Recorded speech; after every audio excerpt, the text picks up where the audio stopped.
Hello friends, welcome to analysis academy. Recently Raj అనే అతను analysis వీడియోకి ఒక కమెంట్ని పెట్టారు. కమెంట్ ఏంటంటే, బ్రో మీ అనాలిసిస్ బాగుంటుంది, కానీ మీరు ఇన్ని పాసిబిలిటీస్ చెప్తే ఎలా, కనీసం పాసిబిలిటీస్ని తగ్గించండి, లేకపోతే అసలు ట్రేడే ప్లాన్ చేయలేము అని చెప్తున్నారు.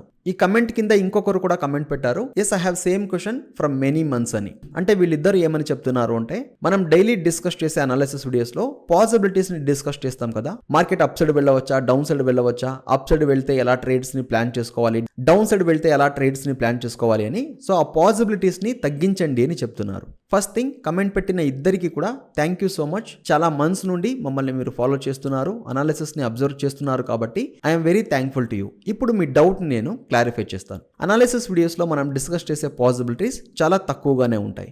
మాక్సిమం 3 ట్రేడింగ్ పాసిబిలిటీస్ని లేదా 4 ట్రేడింగ్ పాసిబిలిటీస్ని మాత్రమే అనాలిసిస్ వీడియోలో డిస్కస్ చేయడం జరుగుతుంది. ఈ పాసిబిలిటీస్ని 1 పాసిబిలిటీ గానో లేదా 2 పాసిబిలిటీస్ గానో నేను రెడ్యూస్ చేయలేను. ఎందుకంటే చూడండి, మార్కెట్ ఫ్లాట్ ఓపెన్ అయింది అంటే మార్కెట్ యొక్క సెంటిమెంట్ అనేది ఒకలా ఉంటుంది. మార్కెట్ గ్యాప్ అప్ ఓపెన్ అయింది అంటే మార్కెట్ యొక్క సెంటిమెంట్ ఇంకోలా ఉంటుంది. మార్కెట్ గ్యాప్ డౌన్ ఓపెన్ అయింది అంటే మార్కెట్ యొక్క సెంటిమెంట్ కంప్లీట్లీ చేంజ్ అవుతుంది. సో మార్కెట్ ఏ ప్రైస్ లెవెల్స్లో ఓపెన్ అవుతుందో దానికి తగినట్టు మార్కెట్ యొక్క సెంటిమెంట్ చేంజ్ అవుతుంది. కాబట్టి ఈ 3 పాసిబిలిటీస్ని కూడా నేను ఎక్స్ప్లెయిన్ చేయాల్సి ఉంటుంది. సమ్ టైమ్స్ ఏమవుతుంది, నిఫ్టీకి ఒక ప్రిడిక్షన్ ఉంటుంది, బ్యాంక్ నిఫ్టీకి ఒక ప్రిడిక్షన్ ఉంటుంది, కానీ యాక్చువల్లీ రేపు మార్కెట్లో ట్రేడ్ చేయడానికి ఏది చాలా ఇంపార్టెంట్ ఉంటుందో ఆ ట్రేడింగ్ పాసిబిలిటీని మాత్రమే నేను ఎక్స్ప్లెయిన్ చేస్తాను.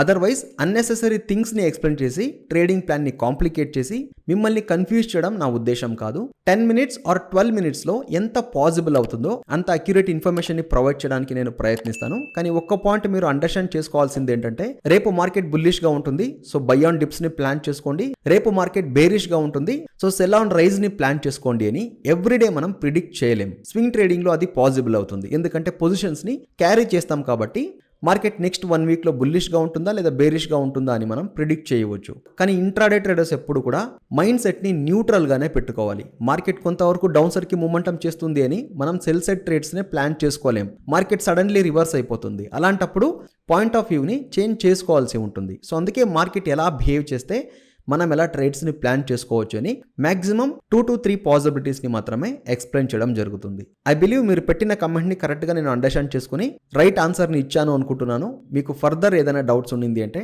డెఫినెట్లీ కమెంట్స్లో చెప్పవచ్చు. అండ్ ఈ వీడియో చూస్తున్న వాళ్ళు stock market and trading related మీకు ఎటువంటి డౌట్స్ ఉన్నా కూడా కమెంట్ సెక్షన్లో చెప్పండి. తప్పకుండా మీకోసం ఒక వీడియోని పోస్ట్ చేయడం జరుగుతుంది.